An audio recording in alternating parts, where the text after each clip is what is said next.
ITS를 사랑하시는 ITS 가족 여러분, 안녕하십니까? 비전교회 손찬원 목사입니다. 오늘은 요나에 대해서 말씀을 드리려고 합니다. 요나 4장 전체를 말씀드릴 텐데, 본문은 딱히 어느 본문이 없어서 마태복음 16장 4절 한 절 말씀을 본문으로 합니다. 예수님이 많은 표적을 보여주셨지만 그 표적의 의미를 잘 모르고 계속해서 표적을 구하는 바리새인들과 사두개인들에게 예수님이 그러죠. 악하고 엄란한 세대가 표적을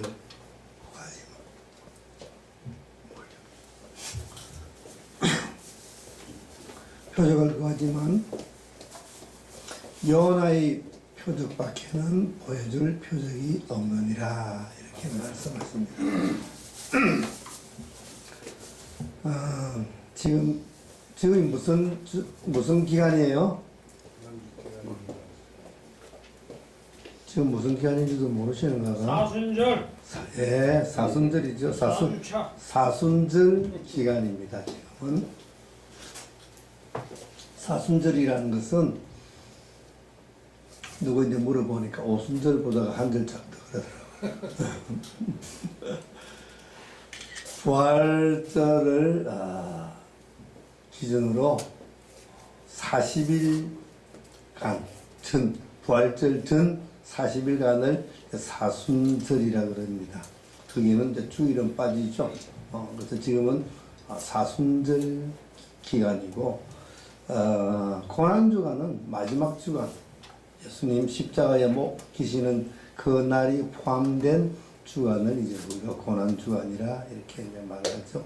그래서 이 사순절 기간은 우리가 예수님의 고난을 생각하면서 또 부활을 생각하면서 경건한 삶을 살아가는 그런 기간이라고 보면 되겠죠. 예수님께서 표적을 보여달라는 그 유대인들에게 요나의 표적밖에 보여줄 게 없다 그랬어요. 다른 표적은 보여줘도 너희들이 알지 못하네. 그래서 내가 요나의 표적을 보여줄게 그랬어요. 그 요나의 표적이 무엇일까요? 불순종. 불순종이 요나의 표적일까요? 우리가 이제 요나 그러면 뭐 대명사가 불순종이고 그런데 메시지의 그 핵심은 불순종이 아니에요. 예수님이 보여주시고자 하는 요나의 표적은 바로 부활입니다. 요나가 불순종의 결과로 고기 뱃속에 들어가서 3일 동안 있다가 거기서 이제 회개하고 나와서 하나님 말씀대로 니느웨에 가서 복음을 전하잖아요.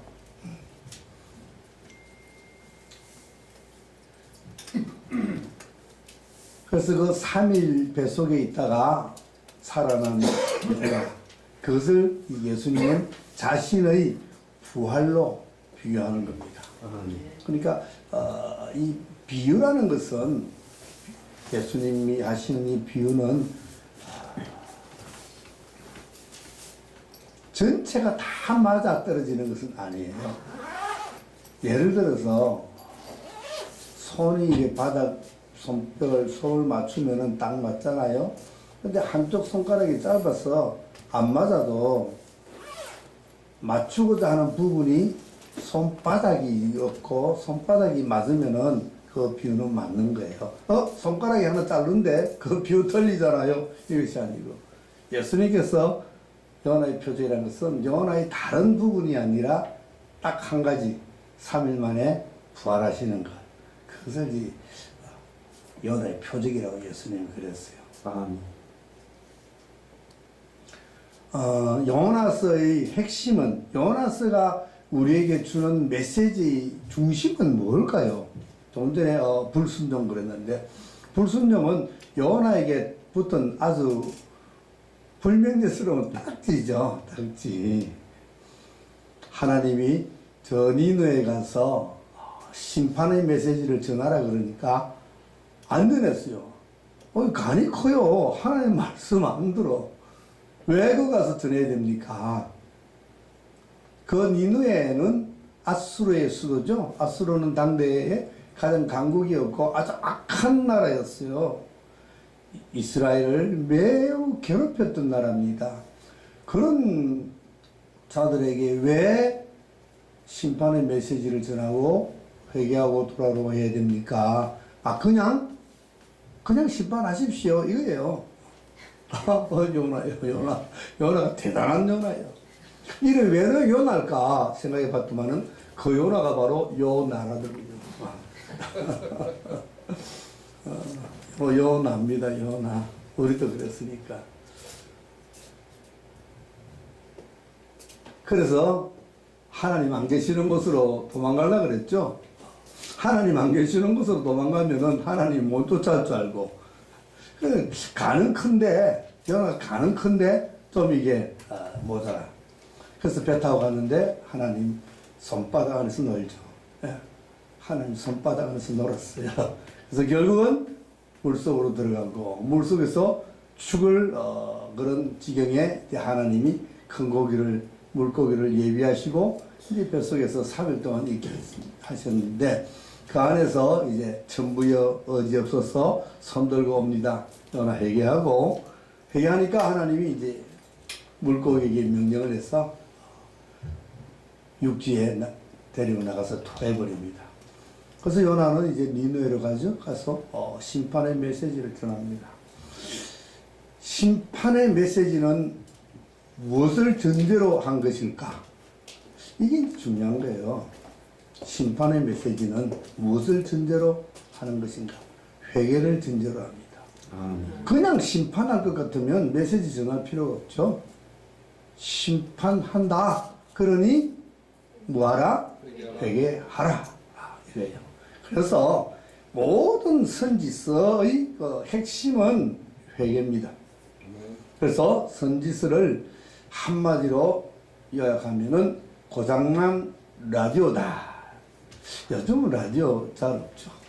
고장난 라디오 요새 쓰겠어요? 근데 옛날에 우리 어릴 때는 그 라디오가 얼마나 귀중한지 몰랐어요. 우리 연세 드신 분들은 아실 거예요.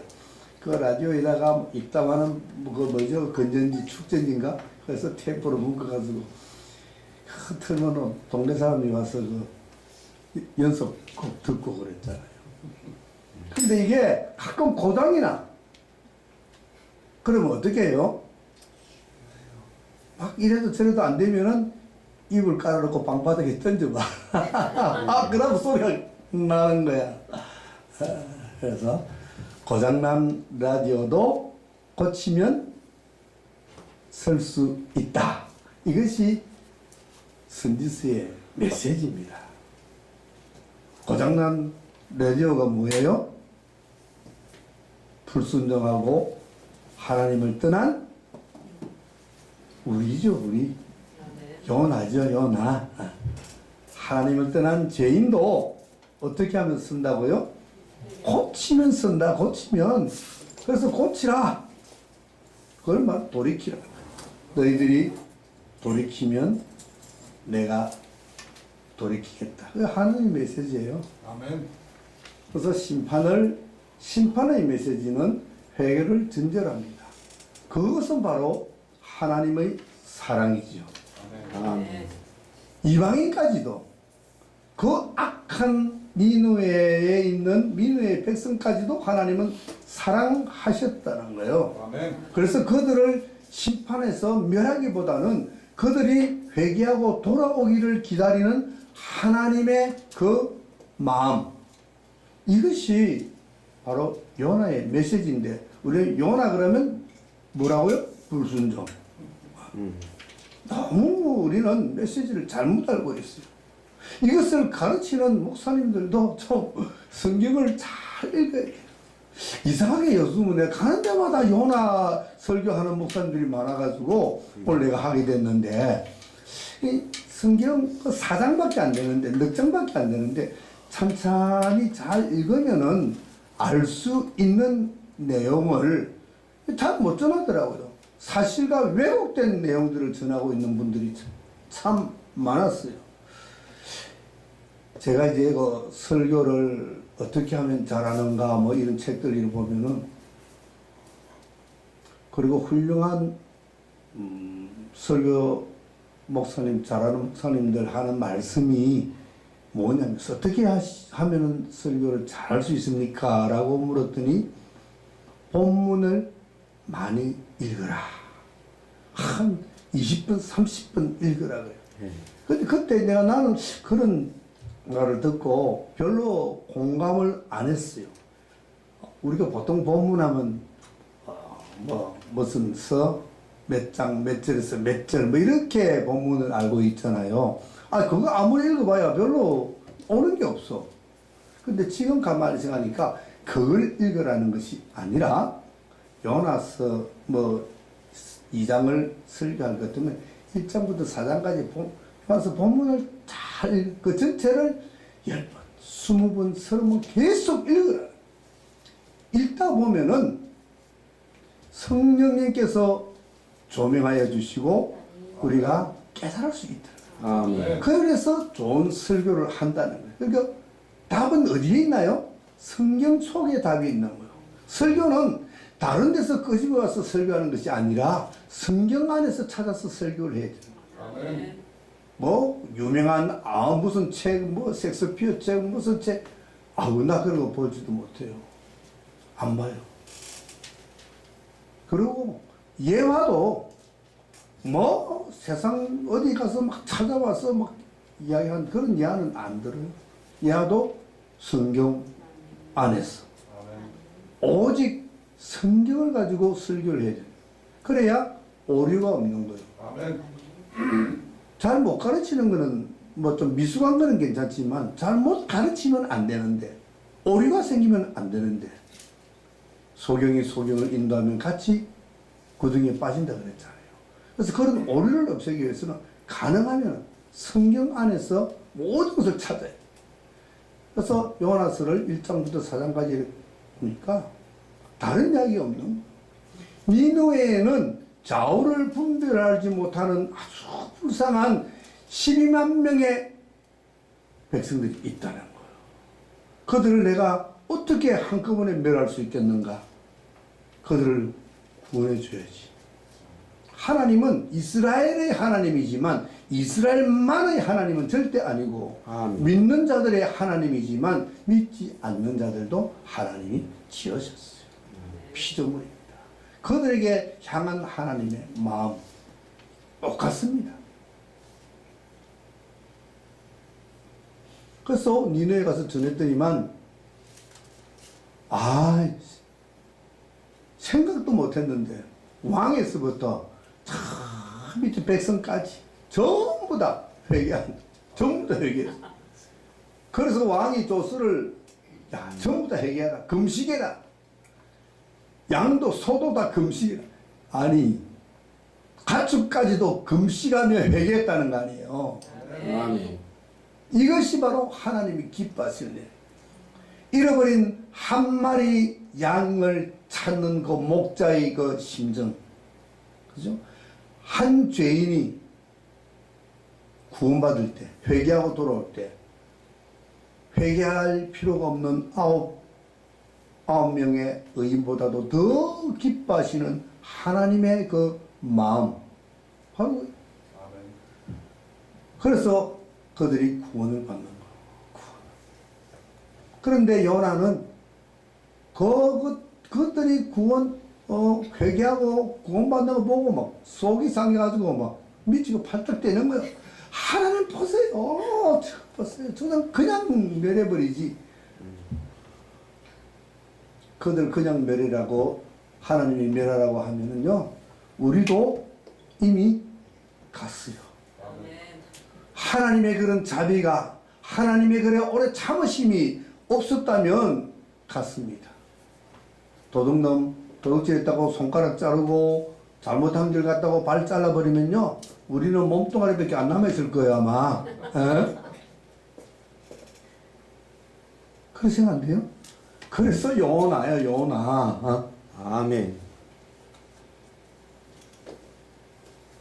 그리고 그럼 성이 덜 풀려가지고 집에 가지도 안 하고 성 밖에서 저들 어떻게 하는가 보자 하고 이렇게 음악을 치고 아직까지도 째려보고 있는 거예요.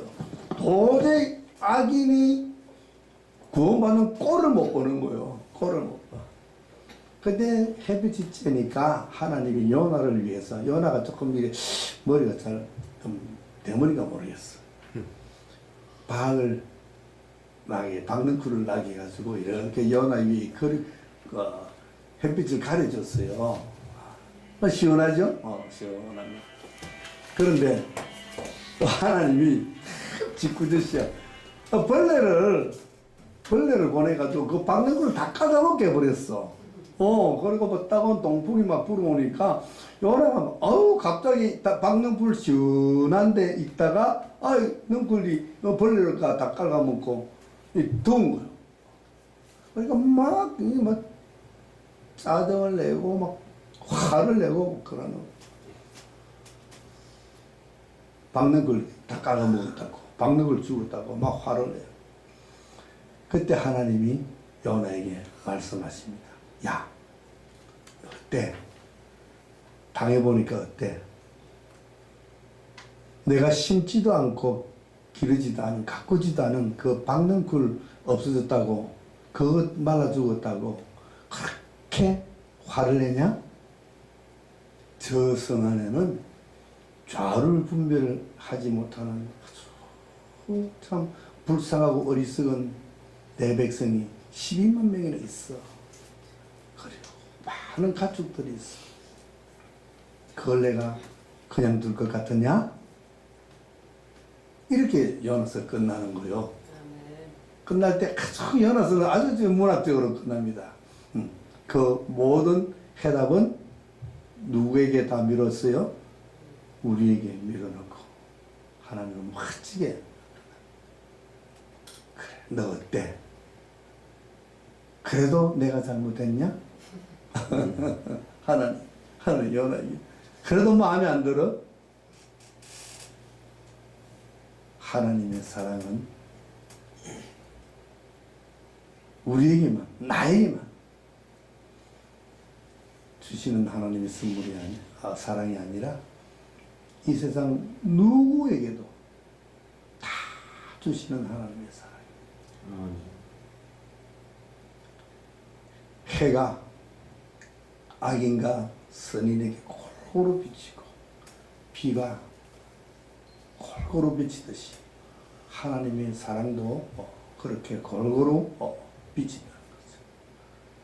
근데 그 사랑을 우리가 얼마나 받아들이느냐, 받아들이지 못하느냐, 그것은 우리에게 달린 거예요. 하나님은 주십니다. 받는 것은 우리입니다. 아멘.